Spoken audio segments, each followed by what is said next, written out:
உயர்ந்தவர், உமக்கு மேல் ஒருவரும் இல்லையே.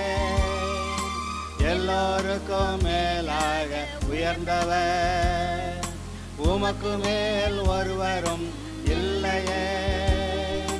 அல்லேலூயா, அல்லேலூயா, அல்லேலூயா, ஆமென். அல்லேலூயா, அல்லேலூயா, அல்லேலூயா, ஆமென். ஒருவரால் சிருஷ்டிக்கப்படாமலே. இப்போதும் கூட நாம் யோனா தீர்க்கதரிசி புஸ்தகத்திலிருந்து சில காரியங்களை படித்து கொண்டிருக்கிறோம். தேவன் எப்படிப்பட்டவர்? இந்த புஸ்தகத்தில் மனுஷன் கூட கர்த்தர்கிட்ட கோவிச்சுக்கிட்டு நீர் நீதி நியாயமாக செய்யலை, அந்த அக்கிரமம் செஞ்சான், அந்த நினிவேக்காரர்கள் இவ்வளோ பெரிய பாவிகள், இவர்களுடைய பாவம் வந்து பரலோகத்துக்கெல்லாம் எட்டுச்சுன்னு சொன்னீங்க, அந்த தேசத்துக்கு விரோதமாக போய் என்னை பிரசங்கிக்க சொன்னீங்க. ஆனால் அவங்க மனம் திரும்பிட்டாங்களே. அவங்க மனம் திரும்புவாங்கங்கிறது எனக்கும் தெரியும். மனம் திரும்பிட்டால் நீங்கள் தீங்குக்கு மனஸ்தாபப்பட்டு அவங்களுக்கு செய்வேன்னு சொன்ன தீங்கை செய்யவும் மாட்டீங்க. அப்புறம் பின்னாடி 100 வருஷம் கழித்து இந்த ஆளுக இஸ்ரவேலுக்கு விரோதமாக வந்து யுத்தம் பண்ணி அவர்களை கொள்ளையிடுவாங்க, கொலை செய்வாங்க, அடிமையாக பிடிச்சிட்டு போவாங்க. அதெல்லாம் நமக்கு சரிப்படாது. நான் என்னுடைய தேசத்தில் இருக்கும்போதே நான் சொன்னேன்ல, நீர் இப்படியெல்லாம் செய்வீர் அப்படின்னு யோனா கர்த்தரோட கூட வழக்காடுறான். இப்போ கர்த்தர் வந்து சட்டத்தின்படி செய்யவும் வேண்டியிருக்கு, இறக்கவும் பாராட்ட வேண்டியிருக்கு. இந்த தேவனுடைய அந்த அவருடைய தன்மைகளை நீங்கள் கவனித்து பார்த்தீங்கன்னா, அது அவர் அப்படி சொல்கிறாரு. சட்டம் போட்டது அவர், அந்த சட்டம் அவர் போட்டதுனால அந்த சட்டத்தை அவர் வந்து மீற மாட்டார். இப்போ சட்டத்தை மீறினாதான் இந்த மனுஷனை காப்பாற்ற முடியும். ஏன்னா இவன் பாவம் செஞ்சுட்டான். பாவம் செஞ்சால் என்ன செய்யணும்? தண்டனை. தண்டனை என்ன? நரகம். பாவம் செய்த ஆத்மா சாகும், அப்படி சட்டம் போட்டார். அப்புறம் பாவத்தின் சம்பளம் மரணம், அப்படி வேறு சொல்லிவிட்டார். இப்போ இவனை காப்பாற்றணும். இவன் மனம் திரும்புகிறேன்னாக்கா காப்பாற்றணும். அப்போ என்ன செய்யணும்? சட்டத்தை எங்கேயோ ஒரு இடத்துல மீறணும். சட்டத்தை எங்கே மீறுறோம்னா அவன் மனம் திரும்பிட்டான். அதனால் அப்போ பாவத்துக்கு சம்பளம் தண்டனை இல்லையா? இருக்குது. அங்கே தான் இயேசுநாதர் போய் அந்த பாவத்துக்கான தண்டனையை நான் ஏற்றுக்கிறேன். அப்போ சட்டத்தையே நிறைவேற்றுகிறார், இவனை இறக்கப்பட்டு காப்பாற்றவும் செய்கிறார். இங்கே பார்த்தீங்களா 2 விஷயம். கர்த்தர் வந்து சும்மா யாரையும் மன்னிக்க முடியாது. நான் இறக்கப்படுறேன், அதனால் எல்லா பாவிகளும் வாங்கடா பரலோகத்துக்குன்னு சொன்னால் அப்போ அவர்கிட்ட நீதி நியாயமே இல்லாமல் போச்சுன்னு ஆயிரும். ஆனால் அவர் என்ன பண்ணுறார்? மனம் திரும்புகிறவனை நம்ம மன்னிக்கணும்ல அப்படின்னு அவர் சொல்கிறாரு. அறியாமல் போனேன், அறிஞ்சு போனேன், போயிட்டான் ஐயா, இப்போ நான் மனம் திரும்புகிறேன், இன்னுமே நான் ஒழுங்காக இருக்கேன் அப்படின்னு சொன்னால் காப்பாற்றணும்ல அப்படின்னு அவர் கணக்கு பண்ணிவிட்டு காப்பாற்றணுங்கிறாரு. ஆனால் சட்டம் என்ன சொல்லுது? இவர் போட்ட சட்டம் என்ன சொல்லுது? அவன் சாக வேண்டும். இங்கே தான் அவன் பட்ட கடனை நான் கட்டிக்கிறேன்ற மாதிரி அவனுடைய பாவத்துக்கான தண்டனையை நான் ஏற்றுக்கிறேன்னு சொல்லி வைக்கேரியஸ் டெத்துன்னு சொல்லுவோம். இவனுக்கு பதிலாக இன்னொருத்தர் தண்டனையை ஏற்றுக்கொண்டு சாகிறார். அப்படி இயேசுநாதர் வந்து நம்முடைய பாவங்களுக்கான பரிகாரம்னா சும்மா இல்லைங்க, அவர் சாகிறார். பாவத்தின் சம்பளம் மரணங்கிறது போல் அந்த மரணத்தை சந்திக்கிறார். பாவம் செய்த ஆத்மா சாகும், அந்த ஆத்மாவுக்கு போல் இந்த ஆத்மா சாகுது. ஒரு ஆடு பலியிடுறதுன்னா என்ன அர்த்தம்? அந்த ஆடு இவனுக்கு பதிலாக சாகுது. லேவியராகம புஸ்தகத்தில் முதல் சில அதிகாரங்களில் வரிசையாக எந்த சர்வாங்க தகன பலி, சமாதான பலி, போஜன பலி, அப்புறம் பாவ நிவாரண பலி, அப்புறம் குற்ற நிவாரண பலி, எத்தனை பலிகள், அத்தனை பலிகள்லையும் ஆடு சாகிறது. யாருக்கு பதிலாக? இந்த மனுஷனுக்கு பதிலாக. இந்த ஆடு யார்? அதான் தேவ ஆட்டுக்குட்டியாகிய இயேசு. அப்போ தேவ ஆட்டுக்குட்டியாகிய இயேசு வந்து சிலுவையில் மனுஷனுடைய பாவங்களுக்கு பரிகாரம் செய்ய வர்றார், தன்னை பலியாக ஒப்பு கொடுக்கிறார். ஆக அவனுடைய தண்டனையை தான் ஏற்றுக்கொள்கிறார். அது என்ன செய்யுது? நீ அந்த ஆட்டை கொல்ல போகிறதுக்கு முன்னாடி அந்த பாவம் செஞ்சவன் வந்து அது தலையில் கையை வச்சு அப்புறம் கொல்லணுமா? என்னது? அந்த ஆட்டோடைய தலையில் கையை வைக்கிறப்ப இவன் பாவமெல்லாம் அங்கே போகுதான். அந்த ஆடு ஒரு பாவமும் செய்யலை பார்த்தீங்களா? அப்போ அந்த பாவம் செய்யாத ஆடு போல் இவன் மாறிடுறான். இவன் பாவமெல்லாம் அங்கே போகுதான். அந்த ஆட்டோடைய நீதி பரிசுத்தமெல்லாம் இவனுக்கு வருதான். அதான் இயேசுநாதர் தான் அந்த ஆடு. இயேசுநாதருடைய நீதி, இயேசுநாதருடைய பரிசுத்தம் அது இவனுக்கு வருகிறது. அப்போ இதெல்லாம் இயேசுநாதர் வந்த பிறகு இதெல்லாம் விளக்கி சொல்கிறது ஈஸியாக இருக்குது. ஆனால் பழைய ஏற்பாட்டில் ஆதாம் பாவம் செய்த போதே ஒரு ஆடு அடிக்கப்பட்டது. அந்த ஆட்டின் தோல் தான் அவனுக்கு இடைக்கச்சையாக வஸ்திரமாக கொடுக்கப்பட்டது. அப்படியானா இயேசுவை அனுப்புறது பற்றி பிளான் அப்போயே வந்தாச்சு, அதுக்கு முன்னாடியே இருக்குது. உலகத் தோற்றத்துக்கு முன்னே அடிக்கப்பட்ட வண்ணமாக இருக்கிற ஆட்டுக்குட்டி அப்படி தான் சொல்லியிருக்கு. ஆக இந்த ரட்சிப்புக்கான காரியத்தெல்லாம் செஞ்சு வச்சுருக்கிறாரு. இதில் நான் உங்கள்கிட்ட இப்போ என்ன சொல்ல வர்றேன், தேவன் சட்டத்தை நிறைவேற்றுவார். அவர் போட்ட சட்டத்தை அவர் மீற மாட்டார், சட்டத்தை நிறைவேற்றுவார். ஆனால் சட்டத்தை நிறைவேற்றினா இவன் சாகணும், செத்து நரகந்து போகணும். பாவிகள் ஆதாமும் சரி, அவனுடைய வம்சத்தில் வந்திருக்கிற எல்லா தலைமுறையாக எல்லா ஜனங்களும் சரி பாவிகள். அவர்கள் என்ன செய்யணும்? சாக வேண்டும், அவர்கள் நரகம் போக வேண்டும். சட்டம் அப்படி சொல்லுகிறது. ஆனால் சட்டத்தின்படி மட்டும் பார்த்தா அங்கே அன்பே இல்லை.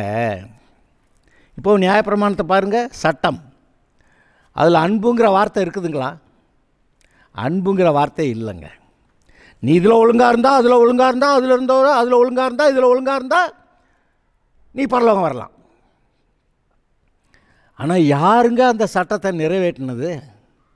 ஒருத்தருமே அந்த சட்டத்தை நிறைவேற்ற முடியல. அதனால் கடைசியில் எல்லோரும் நரகம் தான் போகணும், சட்டத்தை நிறைவேற்றணும். ஆனால் கர்த்தர் சட்டத்தை நிறைவேற்றுறது ஒரு பக்கத்தில் நிறைவேற்றிக்கிறாரு, இன்னொரு பக்கத்தில் மனம் திரும்பி நானுமே ஒழுங்காக இருக்கிறேங்கிறவனுக்கு மன்னிக்கிறேன்னு இரக்கம் பாராட்டுறாரு. இப்போ இந்த தேவனுடைய குணாதிசயத்தில் இதை அன்புள்ளவர் மட்டும் பார்ப்பீங்க. ஆனால் அவர் சட்டத்தையும் நிறைவேற்றுகிறாருங்கிறத நீங்கள் கவனிச்சிங்களா? சட்டத்தை நிறைவேற்றுவார். இந்த நியாயப்பிரமாணத்தை ஆகிலும் அதில் இருக்க எழுத்தை ஆகிலும் உறுப்பை ஆகிலும் அழிக்கிறதுக்கு வந்தேன் என்று நினைத்து கொள்ளாதிருங்கள், அழிக்கிறதுக்கல்ல நிறைவேற்றுவதற்கே வந்தேன் என்று இயேசு சொன்னார். நியாயப்பிரமாணம் எது? சட்டம். நியாயப்பிரமாணம் சட்டத்தை நிறைவேற்றுவே, அதுக்கு தான் வந்தேன்றார். ஆனால் இவர் சட்டத்தை வளைக்கிற மாதிரியெல்லாம் தெரியுது. என்னன்னு கேட்டால், இவங்க மனம் திரும்பிட்டானுங்க, இப்போ அவங்கள மன்னிக்கணும்ல அப்படின்னா, ஆமாம் அந்த சட்டத்தின்படி அந்த தண்டனையை நான் ஏற்றுக்கிறேன், ஆனால் இவன் மனம் திரும்பிட்டான்ல, அப்போ இவனை நான் மன்னிச்சிடலாம் அப்படின்னு அவர் சொல்ல வர்றார். அங்கே இரக்கம் பாராட்டுகிறார். இதுக்கு அடிப்படையாக ஒரு வசனம் இருக்கிறது. மீகா தீர்க்கதரிசி புஸ்தகத்திலே 6வது அதிகாரம் 8வது வசனம். மனுஷனே, நன்மை இன்னதென்று அவர் உனக்கு அறிவித்திருக்கிறார், நியாயம் செய்து இரக்கத்தை சிநேகித்து உன் தேவனுக்கு முன்பாக மனத்தாழ்மையாய் நடப்பதை அல்லாமல் வேறு எண்ணத்தை கர்த்தனிடத்தில் கேட்கிறார். இதை நல்லா கூர்ந்து கவனிச்சாதான் விளங்கும். நியாயம் செய்து, அப்போ சட்டத்தை நிறைவேற்றி, இரக்கத்தை சிநேகித்து. எப்படி நியாயம் செஞ்சால் அங்கெங்கே இரக்கம் இருக்குது? இப்போ கோர்ட்டில் ஜட்ஜு தீர்ப்பு சொல்லுவார், அவர் அன்பாக கூறுறாரு, இந்த குற்றம் அதுக்கு இந்த தண்டனை அவள் சொல்லிட்டு போயிடுவார். அப்போ நியாயம் செய்கிறதுனா அங்கே இரக்கமே இல்லை. ஆனால் இவர் என்ன பண்ணுறாரு? இரக்கமும் வேணுன்றார். அந்த மனம் திரும்பி ஒழுங்காக இருக்கேன்னு சொல்கிறானா, அவனுக்கு இரக்கம் பாராட்டணுங்கிறார். அந்த மனம் திரும்ப மாட்டேங்கிறவனுக்கு சட்டத்தின்படி தண்டனை, ஆனால் மனம் திரும்புகிறவனுக்கு அவனுக்கு இரக்கம் பாராட்டணும்ல அப்படின்ட்டு இங்கே என்ன சொல்கிறாரு? நியாயம் செய்து இரக்கத்தை சிநேகித்து உன் தேவனுக்கு முன்பாக நீ மனத்தாழ்மையாக நடக்கிறதை இல்லாமல் வேறு எண்ணத்தை கேட்கிறார் அப்படி எழுதியிருக்கு. அப்புறம் இன்னும் ஒரு வசனத்தை நான் சொல்கிறேன். இது ரொம்ப இன்ட்ரெஸ்டிங் பீஸு. சங்கீதம் 85 அதில் 9, 10, 11 வாசிக்கிறேன். நம்முடைய தேசத்தில் மகிமை வாசமாக இருக்கும்படி, மகிமைன்னா கர்த்தர் வாசமாக இருக்கும்படி, தேசத்தில் நம்முடைய வீடுகளில் நம்முடைய குடும்பத்தில் கர்த்தர் வந்தாதாங்க மகிமை. இல்லாட்டி இந்த பூமியில் இருக்கக்கூடிய சாபக்கேடுகள் தானே எல்லார் வீட்லேயும் இருக்குது. ஆனால் நம்ம மனம் திரும்பிட்டோம். அதனால் கர்த்தருடைய மகிமை வாசமாக இருக்கிறது சொல்கிறாரு. நம்முடைய தேசத்தில் மகிமை வாசமாக இருக்கும்படி அவருடைய ரட்சிப்பு அவருக்கு பயந்தவர்களுக்கு சமீபமாக இருக்கிறது. ரட்சிப்பு சமீபமாக இருக்கான் யாருக்கு? பாவம் செஞ்சவங்க தான். ஆனால் கர்த்தருக்கு பயந்து ஒழுங்காக வர்றேன் அப்படின்றவங்களுக்கு ரட்சிப்பு சமீபமாக இருக்கான். அடுத்த 2 வசனத்தை நல்லா கவனிங்க. கிருபையும் சத்தியமும் ஒன்றை ஒன்று சந்திக்கும், நீதியும் சமாதானம் ஒன்றை ஒன்று முத்தம் செய்யும். இங்கே பாருங்கள், சத்தியம் என்ன சொல்லும்? உண்மையார், தப்பு செஞ்சால் தண்டனை அப்படி சொல்லும் சத்தியம். ஆனால் கிருபை, அவன் என்ன பண்ணி தொலைச்சிருந்தாலும் சரி, அவன் நான் ஒழுங்காக இருக்கேன்னு சொன்னால் அவனை மன்னிச்சிடலாம், அவனை ஆசீர்வதிக்கலாம். மன்னிக்கிறது மட்டும் இல்லை, ஆசீர்வதிக்கலாம். இந்த இரக்கமும் கிருபைங்கிற வார்த்தைக்கு வித்தியாசத்தை பார்த்தீங்கன்னா, என்னையா விவரம் தெரியாமல் செஞ்சுட்டான், இறக்கப்பட்டு அவனை விடியா அப்படி சொல்கிறது இரக்கம். ஆனால் கிருபைங்கிறது அவனுக்கு நன்மை செய்கிறது. துன்மார்க்கமாகவே காலமெல்லாம் இருந்து விட்டு கடைசியில் வந்து நின்னா எப்படி அப்படின்னா, கடைசியில் வந்து ஒரு சிலுவைக்கல்லை வந்து நிற்கிறான், அவனுக்கு கூட மன்னிப்பு கொடுத்து பரலோகத்துக்கு கூட்டி போயிட்டார். அங்கே கிருபை, இரக்கம் மட்டும் இல்லை, கிருபை. அப்போ கிருபை வந்து இரக்கத்தையும் ஆசீர்வாதத்தையும் கேட்குது. அங்கே சத்தியம் வந்து பாவம் செஞ்சால் தண்டனை அப்படின்னு சொல்லிடுது. இங்கே என்ன சொல்கிறாரு? கிருபையும் சத்தியமும் ஒன்றை ஒன்று சந்திக்கும். ஏன்னா சந்திக்க முடியாத ஆளுக ஒன்றை ஒன்று சந்திக்கும். எப்போ? இயேசுநாதர் விஷயத்தில் அது நடக்குது. அவர் வந்து மனுஷனுடைய பாவங்களுக்கு பரிகாரம் செஞ்சுட்டு இவனுக்கு இரக்கம் பாராட்டலாம் அப்படி சொல்கிறாரு. அப்போ இயேசுநாதர் வந்து நம்முடைய பாவங்களுக்கு பரிகாரம் செஞ்சதுனால தான் இந்த கிருபையும் சத்தியமுமே சந்திக்கிறது. அடுத்து, நீதியும் சமாதானமும் ஒன்றை ஒன்று முத்தம் செய்யும். நீதி செலுத்தணும்னா, இந்த பாவம் செஞ்சார்ல நீதி செலுத்து, அவனுக்கு 3 மாதம் தண்டனை அப்படின்ட்டா அங்கே சமாதானமாக இருக்குது? சமாதானம் இல்லை. அது எப்படி? அப்போ நீதியும் சமாதானமும் ஒன்றை ஒன்று முத்தம் செய்யும். அது என்னது? நீதி வந்து சமாதானத்தோடு சேர்ந்து முத்தம் செய்யுதான். இது என்னையா நடக்கிற காரியமானா, ஆமாம், இவனை தண்டனை செலுத்தி அவனை நரகத்துக்கு தான் அனுப்பணும். ஆனால் இப்போ வந்து சமாதானம், அவர் வந்து சமாதான காரணர், நமக்காக சமாதானம் பண்ணுவதற்காக அந்த ஆக்கினை தீர்ப்பு அவர் மேலே வந்தது. இப்போ என்ன பண்ணுறாரு? நான் சமாதானத்துக்கு என்னமோ செஞ்சுருக்கேன்ல, அந்த பாவத்துக்கு தண்டனையை நான் ஏற்றுக்கிட்டேன், சிலுவையில் நான் மரித்தேன், ரத்தம் சிந்தினேன், அந்த ரத்தத்தை எடுத்து பரலோகத்தில் இருக்காங்க அந்த பலிபீடத்தில் நான் கொண்டு போய் அந்த ஆலயத்தில் செலுத்தியிருக்கேன். இப்போ மனம் திரும்பியிருக்கான், கர்த்தர் அவனை இறக்கம் செய்யணும், மன்னிக்கணும், விட்டணும்னு இயேசுநாதர் பேசுகிறார். அங்கே தான் தேவனுக்கு மனுஷனுக்கு சமாதானம் உண்டு பண்ணுகிற தேவன் இயேசு. அதாவது இப்போ ரோமர் 16:20 வாசிச்சிங்கன்னா, சமாதானத்தின் தேவன் அப்படி சொல்லியிருக்கு. எப்படி சமாதானத்தின் தேவன் ஆனார்? அந்த பாவத்தை மன்னிக்கிறதுக்கு இவர் தகுதியுள்ளவர் ஆகிட்டார். ஏன்னா பாவத்துக்கான தண்டனை அவரே ஏற்றுக்கிறாரு. அப்போ அவரே வந்து பண்ணுறார் மனுஷன்ட்ட. பிசாசின் மனுஷனாக இருந்த, பிசாசின் பிள்ளையாக இருந்த அந்த மனுஷன்ட்ட அவன் மனம் திரும்புகிறேன் என்ன ஒன்று அவன்கிட்ட சமாதானம் வருதுங்கிறார். எப்படி சமாதானம் வரும்? அங்கே அவர் பெரிய கிரயம் செலுத்தி இருக்கிறார். அதை பாருங்கள், கிருபையும் சமாதானம் ஒன்றை ஒன்று சந்திக்கும், நீதியும் சமாதானம் ஒன்றை ஒன்று முத்தம் செய்யும். அப்புறம் சத்தியம் பூமியிலிருந்து முளைக்கும். இயேசு பூமியில் முளைக்கிறாராம், இயேசு பூமியில் பிறந்தாராம். சத்தியம் பூமியிலிருந்து முளைக்கும், நீதி வானத்திலிருந்து தாழ பார்க்கும். சத்தியம் இங்கே முளைக்குது, நீதி, அவர் நீதி செலுத்துகிறவர். இயேசுநாதர் விஷயத்தில் நீதியை செலுத்திவிட்டார். இப்போ மனுஷரை மன்னிக்கிறதுக்கான தகுதி இயேசுநாதருக்கு உண்டாகிருக்கிறது. இது பாருங்கள், இதைத்தான் கர்த்தர் வந்து யோனா விஷயத்துலேயும் கர்த்தராகத்தான் கேட்குறாரு. நினிவே பட்டணத்தாரை மன்னிக்கணும். அவன் ராஜா முதல் கொண்டு சிங்காசனத்தை விட்டு இறங்கி ரெட்டு உடுத்தி சாம்பலில் உட்காந்துக்கிட்டு எல்லா ஜனங்களும் அப்படி செய்யணும்னு சொல்லி, ஏன் மிருகங்கள் கூட தண்ணி கூட குடிக்கக்கூடாது 3 நாளைக்கு போடுன்னு சொல்லி அவர்கள் உபவாசித்த கர்த்தரை நோக்கி உரத்த சத்தமாய் கூப்பிட்டார்களாம்.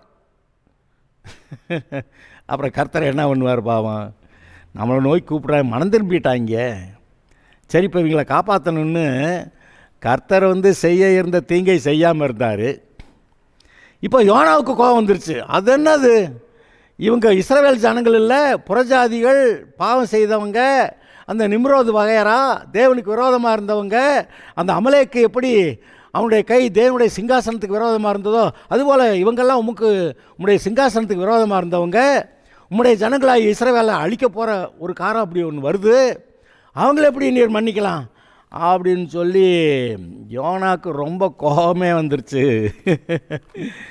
எங்கே கர்த்தர்கிட்ட கோவப்பட்டு உருப்பட முடியும்? ஆனால் அவன் கோவப்பட்டதில் ஒரு நியாயம் இருக்குது. ஆனால் தேவன் எப்படிப்பட்டவர்னு நீங்களும் நானும் இப்போ தெரிந்து கொள்வதற்கு கர்த்தர் இதெல்லாம் எழுதியிருக்கிறார். அவர் நீதி உள்ளவர் தான், ஆனால் மனம் திரும்பினா இறக்கப்பட்டு மன்னிக்கிறவர். அந்த நினிவே பட்டணத்தாரை மன்னிச்சாராம்.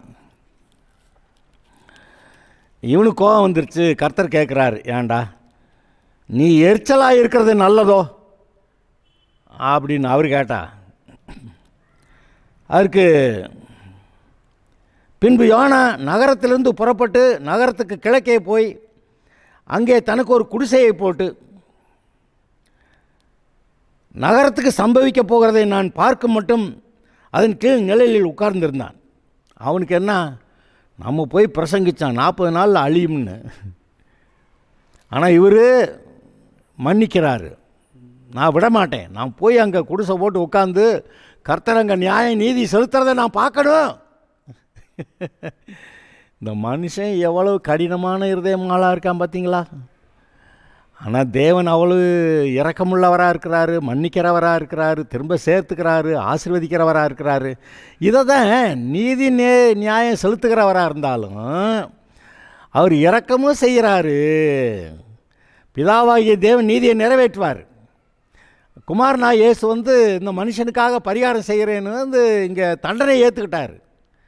இப்போ 2 பக்கமும் பிதாவாகிய தேவன் பேசணும். அவன் பாவம் செஞ்சுட்டான், தண்டிக்கணும் அப்படின்னு பிதா சொன்னான். இல்லை, நான் அவன் மனம் திரும்பிட்டேங்கிறான், அவனுடைய பழைய பாவங்களுக்கெல்லாம் நான் தண்டனை ஏற்றுக்கிட்டேன்ல, என் ரத்தத்தை கொண்டு பரலோகத்தில் இருக்க அங்கே ஆலயத்தில் பலிபீடத்தில் செலுத்தி இருக்கிறேன் அப்படி சொன்னோன்னே ஓகே அப்படின்றார் அவர் ஜட்ஜு.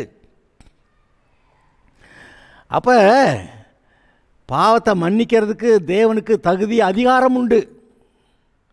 தகுதி மட்டுமில்ல, அதிகாரம் உண்டு. ஏன் கேட்டால் இவன் மனம் திரும்பிட்டான். நினிவே பட்டணத்தார் மனம் திரும்பிட்டாங்க. அவங்கெல்லாம் யார்? ஒரு காலத்தில் தேவனுடைய சாயல ரூபத்தில் உண்டாக்கப்பட்டவங்க தானே.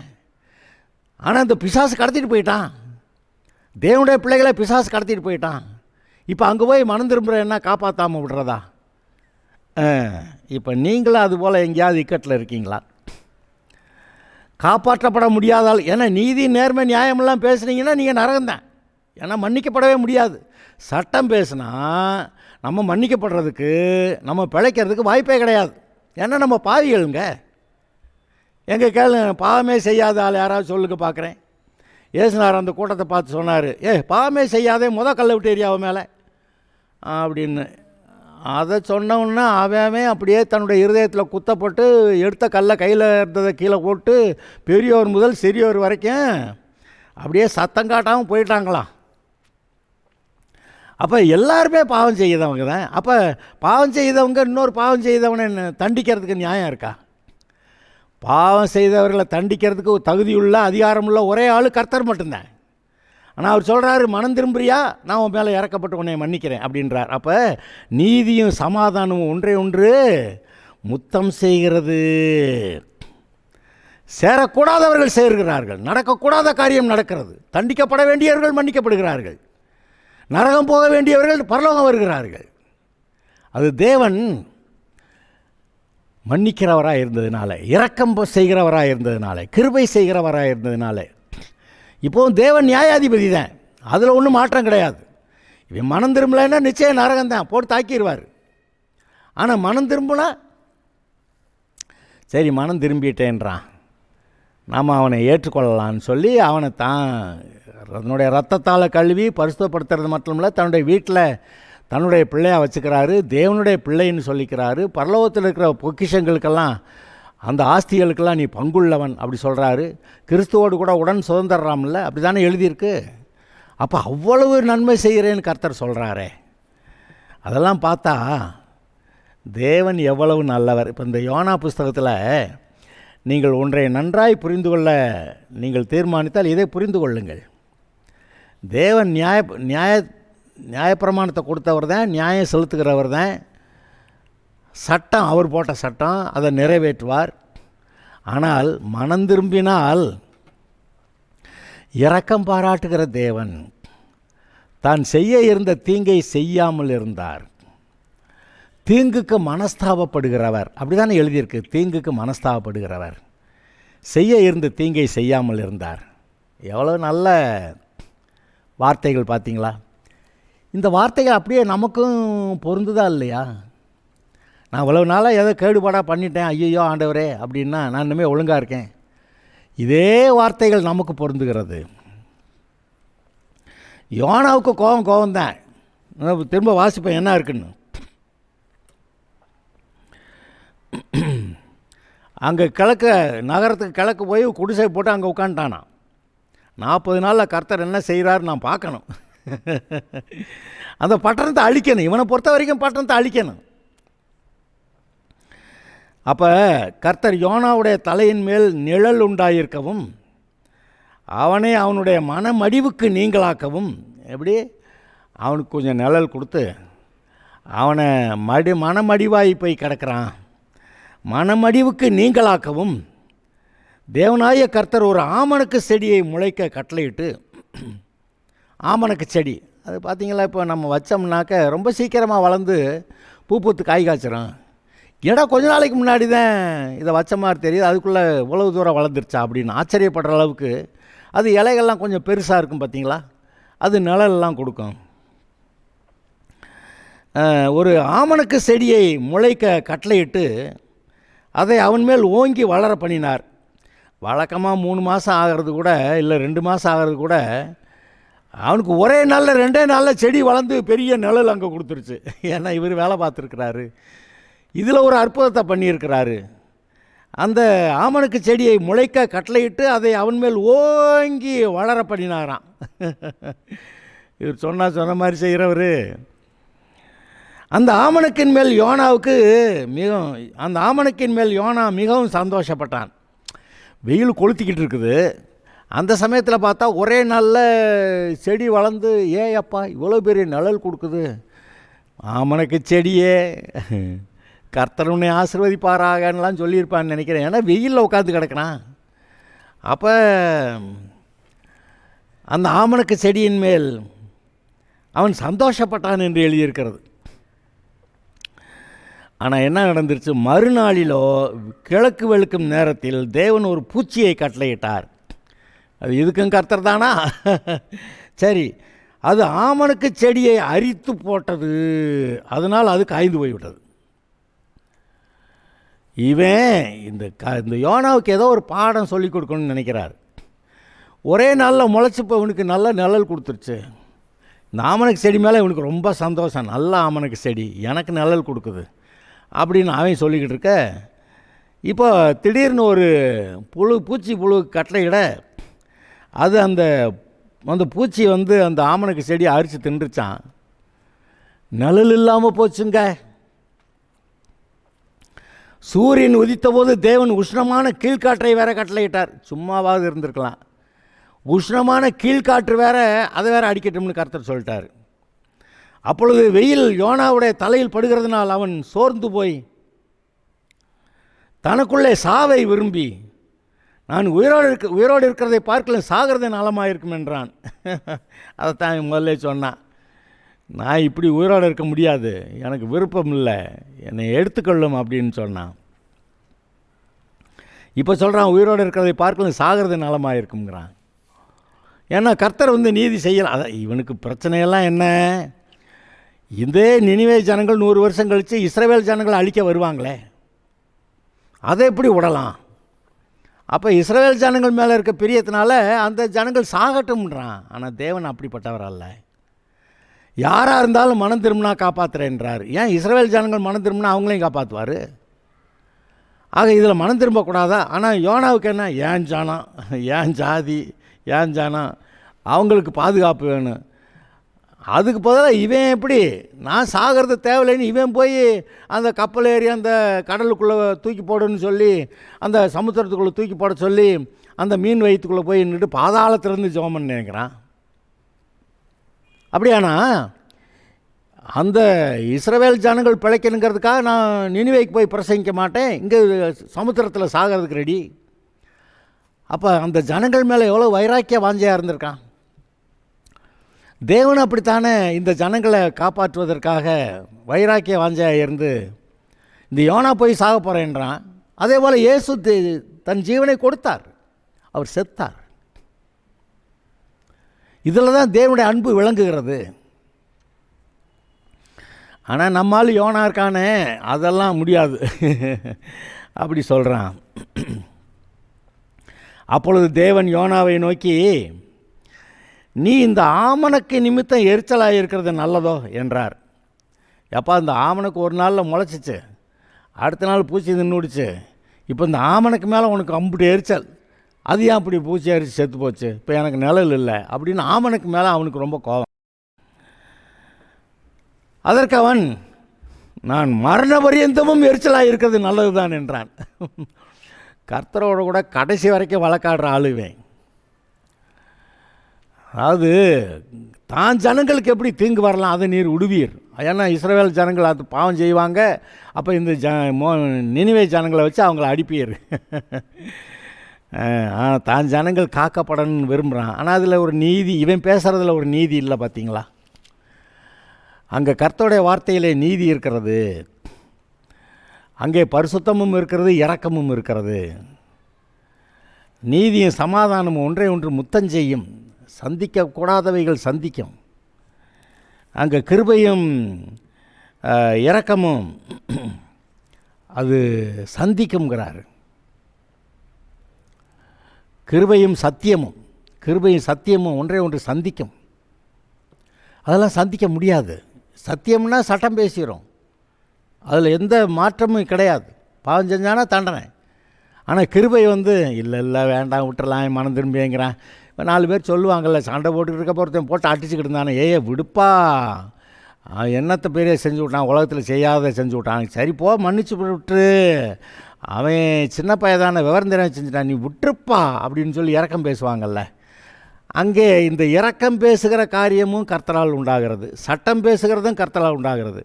இந்த இரக்கம் பேசுகிறதுக்கு ஆதரவாக தான் கர்த்தர் தான் உயர சிலுவையில் கொடுத்து அந்த மனிதனுடைய பாவங்களுக்கு பரிகாரம் செய்தார். அப்போ தேவன், அவருடைய குணாதிசயம் என்ன?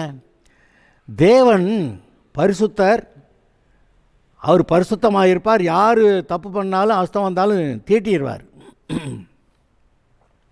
தண்டனையை செலுத்திடுவார். ஆனால் இப்போ மன்னிக்கவும் செய்யணுங்கிறாரு, அதனால் அவர் பரிகாரம் செய்தார். ஆனால் இந்த யோனாவுக்கு ஒத்துக்கிற முடியல. அதெல்லாம் தேவனே மன்னிக்கலான்னு சொல்கிறப்ப நீங்களும் நானும் மன்னிக்க மாட்டேன்னா அது சரியா? இப்போது நீ 7-70 தரம் மன்னிக்கணும்லாம் சொன்னாரே, நீங்கள் எதாவது மன்னிக்காமல் இருக்கீங்களா? அது இந்த யோனா மாதிரி மன்னிக்கவே மாட்டேன், சாகிறது எனக்கு தேவையில்லைன்னு சொல்லுவீங்களா? தேவன் உங்களுக்காகவும் இரக்கம் பாராட்டியிருக்கிறார்ல, நீங்கள் செஞ்ச பாவத்தெல்லாம் மன்னித்து உங்களுக்கு இரக்கம் பாராட்டி உங்களை ரட்சித்திருக்கிறார்ல. இப்போ நீங்கள் யாராவது மன்னிக்காமல் இருக்கீங்களா? அந்த மன்னிக்காமல் இருந்தால் அந்த மரணம் நமக்கு வந்துடும்ல. அவர் கர்த்தரை நியாய தீர்ப்பு செலுத்த ஆரம்பிச்சிட்டாருன்னா, சத்தியத்தின்படி தான் செய்வேன் அப்படின்ட்டாருன்னா, அப்போ நம்ம செஞ்ச பாவங்களுக்கு நம்ம நரகம் போகணும்ல. அதனால் நமக்கும் இரக்கம் பாராட்டினார், அவனுக்கும் இரக்கம் பாராட்டுறாரு. அதனால் நீ ஒருத்தர் மன்னிச்சிரு அப்படி சொல்கிறாரு. இங்கே தான் தேவனுடைய இரக்கங்கள் விளங்குகிறது. நீ ஒருத்தரை மன்னிச்சிட்டா அதை நானும் மன்னிக்கிறேங்கிறாரு.